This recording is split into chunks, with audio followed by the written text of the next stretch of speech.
August 1945. One war ends over the Japanese city of Nagasaki. Another begins. A Cold War between the inventors of the atomic bomb, the United States of America, and an ally in the great fight with the Nazis of Adolf Hitler's Germany, the Soviet Union. The two countries had been uneasy allies at best, and now that the Third Reich has been defeated, they are eyeing each other warily. Their Cold War will be a clash of two different and seemingly incompatible ways of living, and that conflict will draw in countries and people all over the world, from China, where Mao Zedong established a communist state, to Cuba, where a socialist revolution was brewing, to Germany. The defeated Germany is split into two countries: East Germany, communist and under the control of the Soviet Union, and West Germany, democratic and allied with the United States. Berlin, the former capital of Germany, is also divided between the two major powers, but the city itself is deep in the heart of East Germany, leaving West Berlin as a tiny outpost of democracy surrounded by the Red forces of the Soviets. It is a situation rife with the potential for conflict, a conflict between two powers armed with nuclear weapons. March 1947. President Harry Truman issues a policy known as the Truman Doctrine. Aimed squarely at the Soviet Union, it is declared that the U.S. would be taking an active part in stopping any spread of communism in the world. 1948. The USSR cuts off all roads leading into West Berlin, essentially trying to starve the city into submission.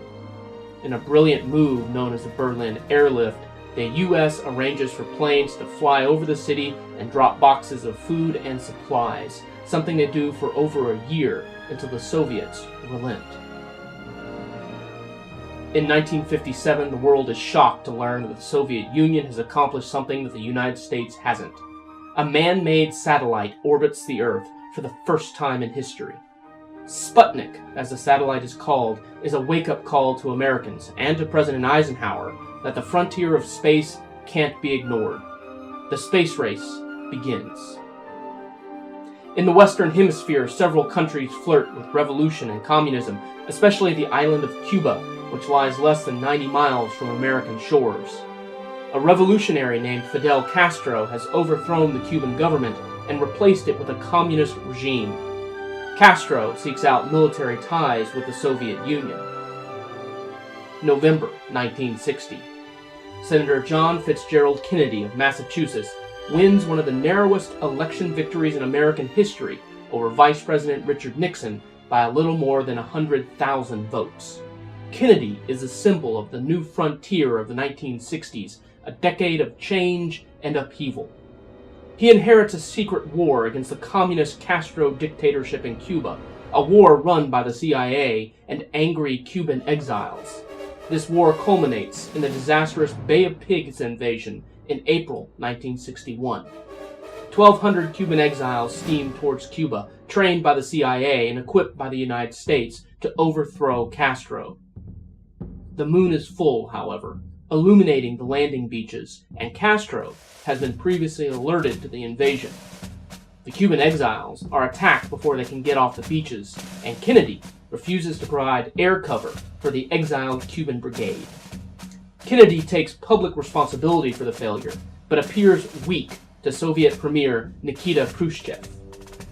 1961, Khrushchev orders the construction of a 104-mile-long anti-fascist defense barrier around West Berlin, more commonly known in the West as the Berlin Wall.